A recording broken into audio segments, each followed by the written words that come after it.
Paper फुटी प्रकरणाचे धागेदोरे आता नांदेडपर्यंत पोहोचलेत। सीबीआयनं नांदेडमधील विद्युतनगर भागात मोठी कारवाई केली आहे। एका विद्यार्थिनीनं 5 लाख रुपये देऊन पेपर खरेदी केल्याची माहिती विश्वसनीय सूत्रांनी दिली आहे। या प्रकरणी कदम कुटुंबाची तब्बल 8 तास चौकशी करण्यात आली आहे।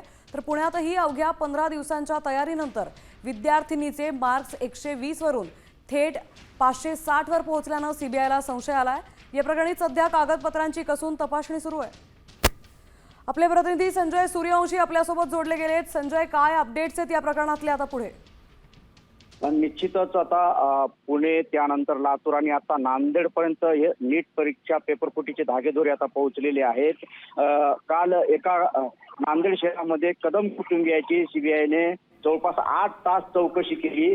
यामध्ये त्यांच्यावर असा आरोप आहे की 5 लाख रुपयामध्ये नीटचा पेपर खरेदी केल्याचा त्यांच्यावर आरोप आहे। या मुलीला 120 गुण मिळायचे, परंतु त्यानंतर तिने पुणे येथे 15 दिवस परीक्षेची तयारी केली आणि त्यानंतर त्या मुलीचे गुण 120 वरून 560 पर्यंत पोहोचलेले आहेत। एकूण 8 तास चौकशी केलेली आहे या कुटुंबियाची। नक्कीच धन्यवाद संजय, आपण दिलेल्या सविस्तर माहितीबद्दल। तर नीट पेपर फुटीचे धागेदोरे आता नांदेडपर्यंत पोहोचल्याची माहिती समोर येते। नांदेडमध्ये सीबीआयने तब्बल 8 तास कदम कुटुंबाची चौकशी केली आहे। 5 लाखांमध्ये नीटचा पेपर खरेदी केल्याची माहिती मिळाली होती आणि त्यानंतरच ही कारवाई करण्यात आली आहे। एका विद्यार्थिनीचे गुण हे 120 वरून थेट 560 वर गेल्याने पोलिसांना संशय आला होता। सीबीआयच्या पथकाकडून विद्युतनगर भागात कदम कुटुंबाची चौकशी करण्यात आली आहे। तर 8 तास चौकशी आणि त्यानंतर कागदपत्रांची पडताळणीही करण्यात आली आहे।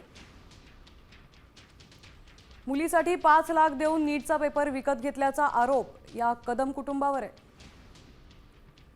तर सराव परीक्षेत केवळ 100 ते 120 गुण मिळवणाऱ्या विद्यार्थिनीला एकदमच 560 गुण मिळाले होते। विद्यार्थिनी आणि तिची आई 15 दिवसांसाठी पुण्यात तयारीला गेले होते आणि त्या दरम्यानच हे घडल्याची माहिती आहे।